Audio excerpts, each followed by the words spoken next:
Okay, welcome back Physics 30s to our next lesson. This is 2.10 and we're looking at charged projectiles. I know it seems a lot like 2.1, but this is our 10th lesson in chapter 2, so this is 2.10.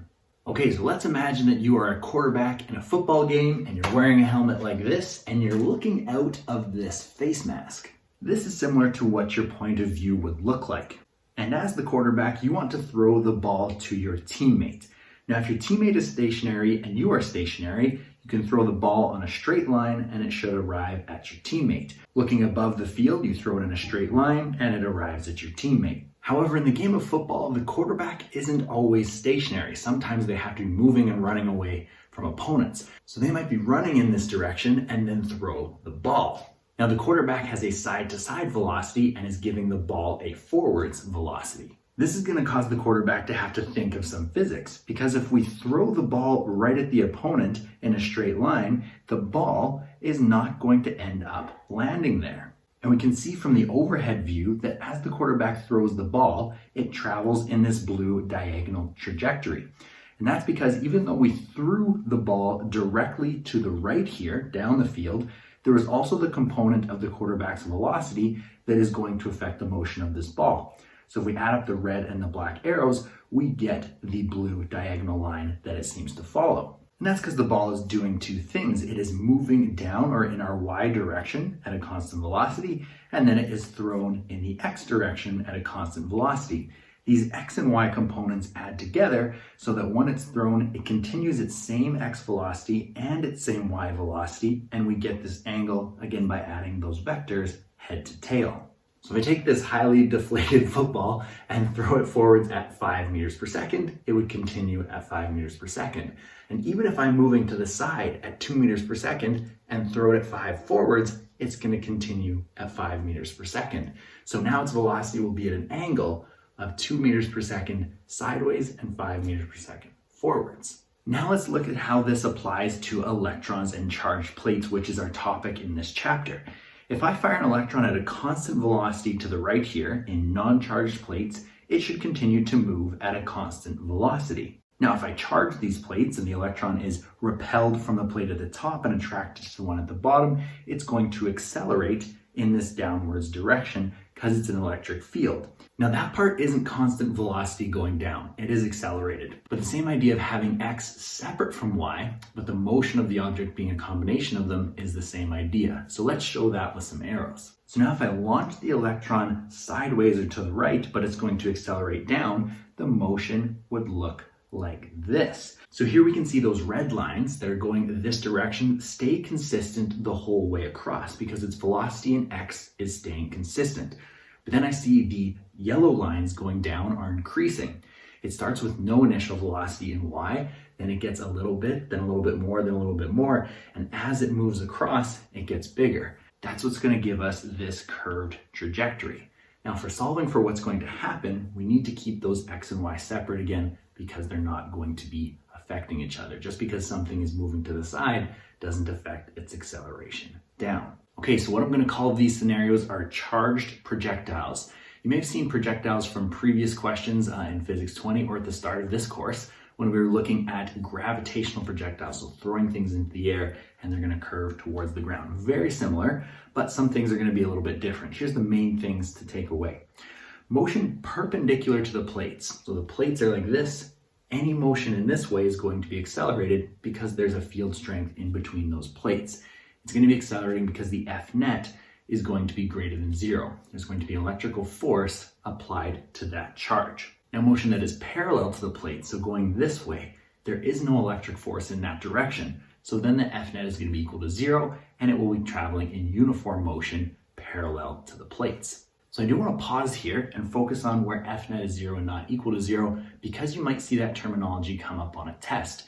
You might be solving for a question where first you have to do calculations in the perpendicular component, where there is acceleration and a net force, and then calculations of its sideways motion, where it's equal to 0. It might ask you, when did you use F net is equal to 0, and when did you use F net is greater than 0? So I just want to make sure we're aware of that terminology and what the force is in those two directions for when you see those questions. Okay, next, X and Y are kept separate except time. So that was a big concept that we calculate them separately, but the one thing that's going to be the same is time. And we can see that in this diagram. If say it took 1 second to travel along this curved path, that'd be a very long time for this electron, but let's just say 1 second to complete that curved path. Then it was traveling in the X for 1 second and in the Y for 1 second. So the time in those X and Y components are the same. And it's going to be really common to solve for time in one direction and use that time in the other direction. Another point to note is that acceleration is due to volts and plate separation. For gravitational projectiles, like you throw something in gravity, causes it to accelerate, we just knew it was 9.81. But in this case, we're going to have a different acceleration, and it's going to be based off of the charge between the plates and how far apart they are. And from equations from before, we know we can find electric force and then turn that into acceleration. Now this will come up in our example today, but gravitational force on protons and electrons is negligible. It's just so much smaller than this electric force, we don't really have to consider it. But I'll show you those numbers in our example. Okay, so let's try an example. So here we have these charged plates, and we're going to fire an electron in from the left, and it's going to curve downwards towards the positive plates. The information we know is that the plates are 5 centimeters apart, and that it traveled 20 centimeters before hitting the other plate. We also know that the charge or the voltage between these two plates is 24 volts. This symbol over here is often what they use for a battery. Now the electron wasn't at the height of the other plate, it was a little bit lower, so it was actually shot from 4.5 centimeters above that positive plate. And what it's asking is, what was the initial velocity of the electron? Okay, so how I like to start these questions is look at what the value you're trying to solve for is and identify that as the X or Y component. It's asking for our initial velocity. We know that there's no initial velocity in the Y direction. It's a horizontal projectile. So it's asking us for initial velocity in X. So I'm going to write X here. Things in the X plane or the parallel plane. In that direction, there's going to be no acceleration due to this field. It's going to be going at a constant velocity. So our only formula for motion in constant velocity is V is equal to D over T. Okay, so I want to solve for V there. I know V is going to be equal to the distance or the displacement in X, which is this 20 centimeters. So 0.20 meters divided by my time. Now this is really common where we don't have time in one direction and we need to solve for it, so we need to go to the other coordinate. So now I'm going to look at Y, and what's going on in the Y or perpendicular direction is there is acceleration due to this electric field. So for solving for kinematic variables like how far it's going, accelerating, and how fast, I'm going to use these variables of VI, VF, A, T, and D. And there's formulas on your formula sheet relating to those variables. Now I want to solve for time so that I can use that in X. So I don't know that, I'm going to have to figure that out. Let's see what else we know. Do I know my VI? I do, it's 0. Even though it was moving to the side initially, it wasn't moving up or down. Do I know my VF? Nope. Do my acceleration? Nope. Do I know my displacement? Actually, I do. It's fallen 4.5 centimeters, so 0.045 meters. Now looking on our formula sheet, there's lots of equations with these variables, but all of them involve 4 variables. To solve for one of them, I'm going to need to know 3. So which one of these can I figure out? I can figure out acceleration. I can figure out acceleration because I can figure out the force acting on this electron. Now let's consider the force acting on this electron. We know that there is going to be an electrical force that's pulling this down towards the positive plates and away from the negative at the top. But there should also be a gravitational force pulling it down as well. Gravity is going to cause it to pull down. Let's start with the electric force. The electric force from previous equations we know is equal to Q times the electric field strength. Well, I don't know the electric field strength in this question, but I know that that's created from the volts on the plates and how far apart the plates are. So I can replace this with Q times the voltage divided by the plate separation, because that's what equals the field strength. So let's plug in our numbers here. Q is the charge of the electron, so 1.6 times 10 to the negative 19 coulombs. Our voltage was 24 volts, and our distance or plate separation was 0.05 centimeters. The electron wasn't quite that far away, but the plates were 5 centimeters apart. And when I plug that in, I get 7.68 times 10 to the negative 17 newtons as the electrical force pulling it down. Now, I said it before that the gravitational force is negligible. Let's just compare to see what it would be if we did consider it. So Fg is equal to our mass times the gravitational field strength, which we're going to assume we're close to the surface of Earth, is 9.81. Where this gets a lot different than the electric field strength is that our mass is so small. It's 9.11 times 10 to the negative 31 kilograms, super small. And it's also being multiplied by a field strength that is not huge, 9.81 meters per second squared.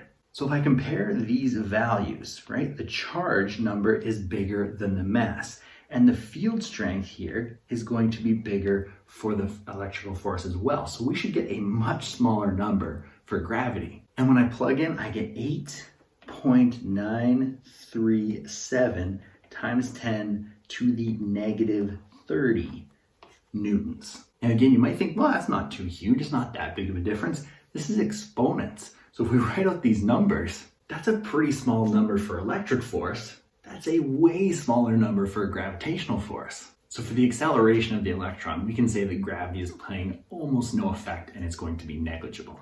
Okay, so now back to the question. Now that we have F net at 7.68 times 10 to the negative 17 newtons, we know F net is equal to mass times acceleration. So to find out this acceleration, I just have to divide by mass, and so I'll divide by the mass of the electron on this side, which is 9.11 times 10 to the negative 31 kilograms, and I get an acceleration of 8.43 times 10 to the 13 meters per second squared. Now you might see that number go, oh my gosh, that is way too big for an acceleration, and it is a really high acceleration.